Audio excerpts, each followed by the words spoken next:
Allah jamin kekayaan pada setiap orang Islam yang lakukan hal ini.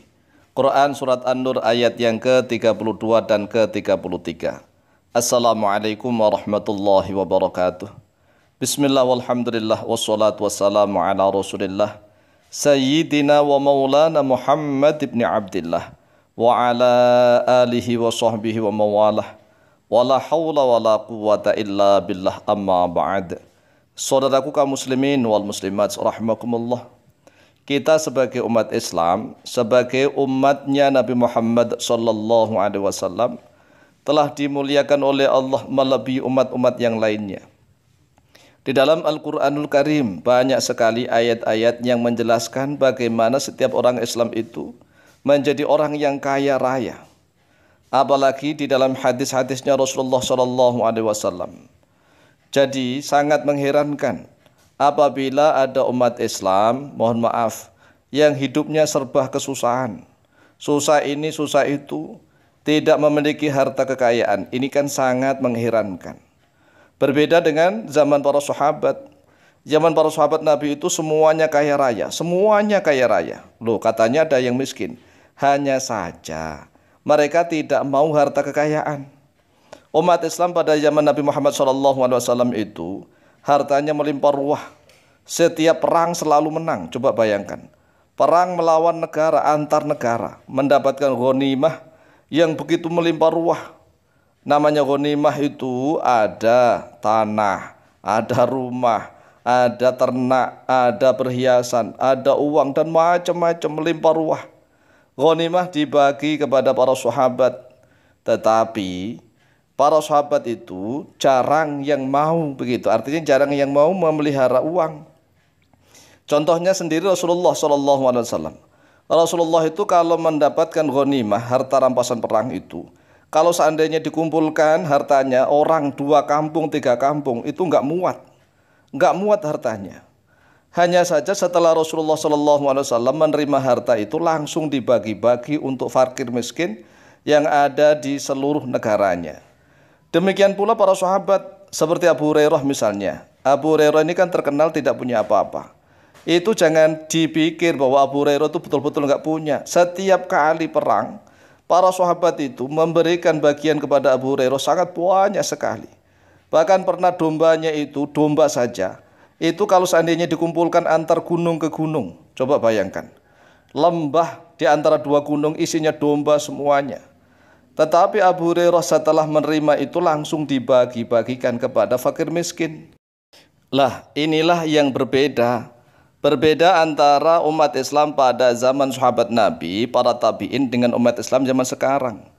Kalau umat Islam yang sekarang ini kan kepengin harta nih. Kepengin harta, ingin harta.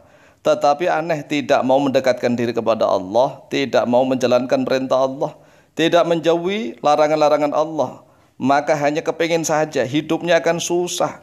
Makanya banyak umat Islam yang mohon maaf masih banyak yang kekurangan, menderita di mana-mana. Mereka ingin harta tetapi tidak dikasih harta oleh Allah. Beda dengan para sahabat. Para sahabat itu jarang sekali yang minta harta kepada Allah, jarang. Bahkan Rasulullah SAW itu ditawari gunung Uhud menjadi emas. Coba bayangkan. Gunung ini kalau seandainya sebongkah batu saja menjadi emas, itu sudah bisa untuk menghidupi banyak orang. Lah ini Gunung Uhud ditawari menjadi emas, tetapi Rasulullah tidak mau.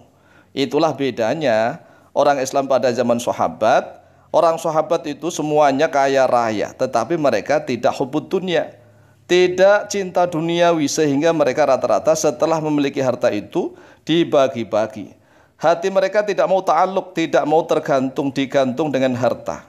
Lah umat Islam zaman sekarang harusnya kaya-kaya, harusnya. Kan banyak yang kepingin kaya, tapi kok gak kaya-kaya. Oleh sebab itulah mari kita step by step laksanakan perintah Allah, jauhi larangan-larangan Allah. Salah satu perintah Allah nih, jika setiap orang Islam mau menjalankannya, melaksanakannya, maka dijamin oleh Allah, dijamin. Jaminan mutu. Kalau Allah yang menjamin itu pasti jaminan mutu, orang itu akan menjadi kaya raya. Yaitu di dalam surat An-Nur ayat yang ke-32. Perhatikan ayatnya. A'udzubillahi minasyaitonirrajim. Bismillahirrahmanirrahim. وأنكحوا الأيام منكم والصالحين من عبادكم وإمائكم إن يكونوا فقراء يغنيهم الله من فضله wallahu wasi'un alim. Yang artinya begini, wa ankihu, dan nikahkanlah oleh kalian. Loh, enak kan? Suruh menikahkan, bukan menikah loh ya, ini menikahkan. Wa ankihu, dan nikahkanlah oleh kalian. Beda antara menikah dengan menikahkan loh ya.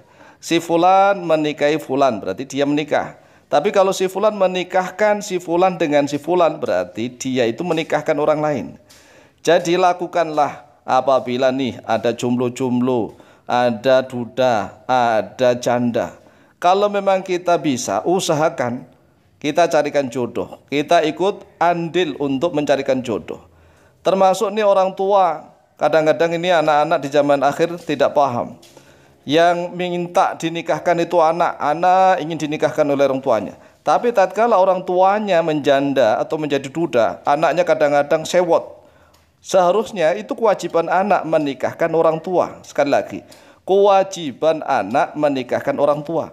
Sebagaimana orang tua berkewajiban menikahkan anaknya. Jadi sama. Wa ankihu, dan nikahkan oleh kalian al-ayama, pada orang-orang yang tidak memiliki suami atau tidak memiliki istri. Ayam itu adalah masih jombloan, jomblowati. Minggum, dari kalian. Wassolihina, dan pada orang-orang yang soleh. Min ibadikum, dari hamba-hamba kalian, budak-budak kalian. Wa imaikum, dan dari budak-budak perempuan kalian. Iyakunu fuqara'a, nah ini jaminan. Iyakunu, jika ada oleh mereka fuqara'a, yaitu orang-orang yang fakir, yughni, maka akan menjadikan kaya. Akan menjadikan kaya him, kepada mereka, Allahu, oleh Allah, min fadlihi, dari karunia-Nya Allah. Ini dijamin oleh Allah. Iyakunu fuqara'a yughnihimullahu min fadlih. Jika mereka itu orang-orang fakir, tidak punya apa-apa, dengan lantaran menikah itulah yughni, maka Allah akan memberikan kekayaan him, kepada mereka. Allahu, oleh Allah, min fadlihi, dari karunia Allah. Wallahu wasi'un alim.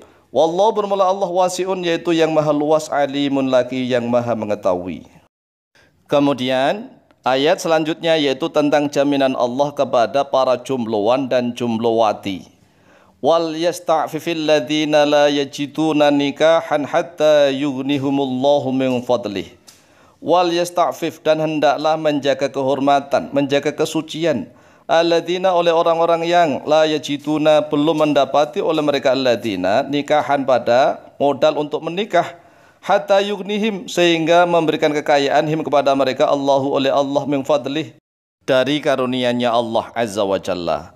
Wa qala Rasulullah sallallahu alaihi wasallam, dan telah bersabda oleh Rasulullah sallallahu alaihi wasallam, thalathatun haqqun 'ala Allahi 'aunuhum, ada 3 orang yang Allah berhak untuk menolong mereka. Yang pertama, al-mujahidu fi sabilillah, yaitu orang yang jihad fi sabilillah. Yang kedua, wal mukatabu alladzi yuridul adaa'a, orang yang menjadi budak mukatab, yang mengadakan perjanjian bebas dengan tuannya untuk membebaskan dirinya. Wan nakihu alladzi yuridul afafa, dan orang yang menikah, yang ingin al-afafa, menjaga kesucian. Jadi dijamin oleh Allah dan juga dijamin oleh Rasulullah. Enak kan, tinggal nikah saja. Masalahnya ini hatinya belum yakin, padahal sudah dijamin oleh Allah. Wahai para pemuda Indonesia, mana ada sih bujang yang kaya? Biasanya kaya itu setelah menikah baru kaya. Demikianlah, mudah-mudahan bisa dipahami. Wallahu ta'ala a'lamu bishawab.